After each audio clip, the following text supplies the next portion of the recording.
Mami mana chena mi mana kwaba na mana fisha pa. Bidia, ma che. Zago. Fisha pa. Avin ko metu ye. Ofi se ni say phone call ni say kasa na wetin ko. Na hodin wo ho. Na bibia e koso kama. Amen.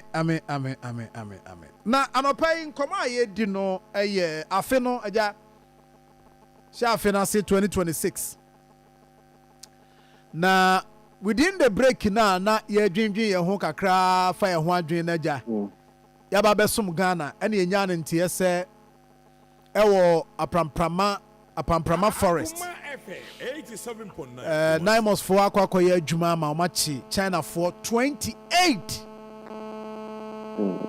Ene Ghana for miensa. Na story ne ba no allegation that can only say Ghana for one more area hona akofana but specifically a cancer a bibu cry NDC party ma within the Amansia area ni mu hono mo yes ade no. But the report no about to attention. Reporting about attention. And you are coming Erastus Eddie Hong Kong or phone so concerning you know now on the Sebi and for this so we take here or we didn't go for the call or the same information every day.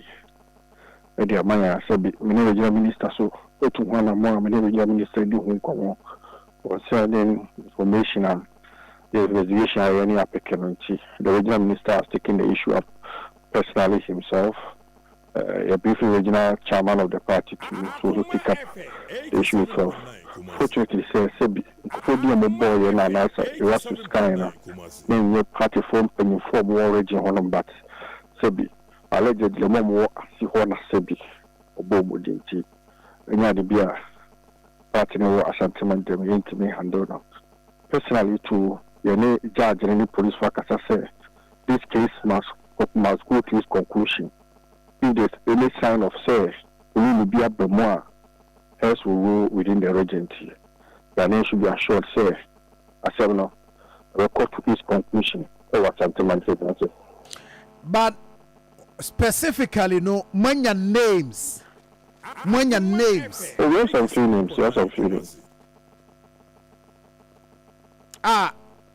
A party for names, no money a party for. Yeah, names as party for.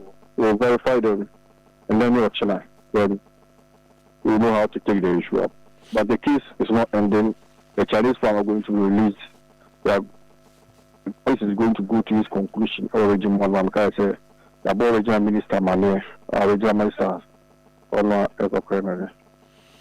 So you are saying that Uma assurance say nya they say China for no. More compromises say you release you. It will not happen. It cannot happen because we are in a new year. Fortunately, a new party form pedophobia, Sebi, for more so a crown and a Sebi. It's alleged said they are involved. We are yet to investigate, but I've gotten the names I'm assuring, sir, the minister has taken the issue up and the issue is going to go to its conclusion. I okay so omo for my ward coordinators and also omo constituency executives.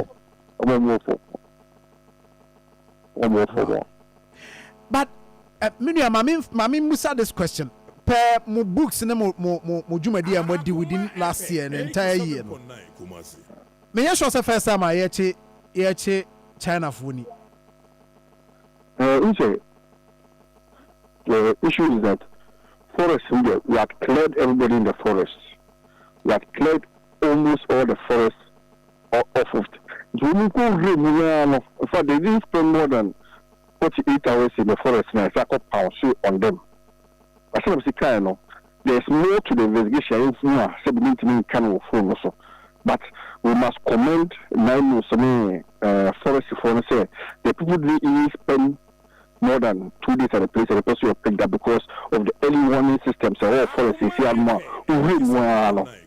the alert is sent to the security services and you'll be arrested. So they didn't even send one machine to the place there, but went and made them that were putting up the structures. Some days money the pounds on them. So that's the early warning. So, forest media, they catch it as anti-man for. I want more crime say, young penny. No matter so your NDC, UNPP, CPP, or Flagstaff House, or necessary day. The forest areas and the roof sites and the water bodies, we are not compromising no matter who you are. Okay. The reason why I need to this question is, Yana, I consent. China for near Chiomwa. What do we do to them? Most of them are deported.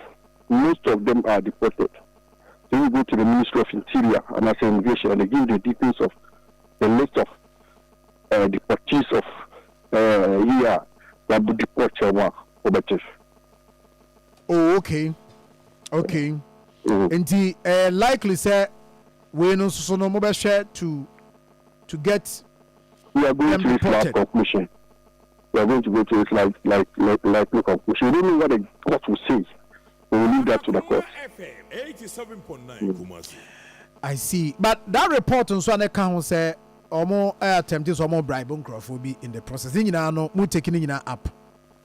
Yes, it was alleged that party for a bribe media reporters and the police for to let the issue die its natural death. As I said, now those party people who have picked up their names and are going to work on them accordingly. So, Bajo, how long should we wait for this investigation to be concluded? The people are still remanded into police custody, more police custody. The issue with the party, they are still that I told you, I reported to the regional minister. The regional minister will be taking that issue up with the regional chairman. Will take that issue up with the regional chairman. I see. For them to deal with that angle of it, I say, but the case, is not dying. And now, I assure you, say, one can move from a soon deal to the case in it, Diamond from Branham, some Fabi, no say. That's fine. Mini ameda say, Ebrepem, Afidia or so by Otabesrae. So, that's all Tabe feed. You didn't come on your head, your coso. Why? That's a pa. All right, we are Captain Retired John Kwame Jabari, the security liaison officer, Shanti Region, with the regional security coordinator. You're good to go. Thank you. Enti maafe yanhwana enchem voice note no yaba be ye free ho na no pen.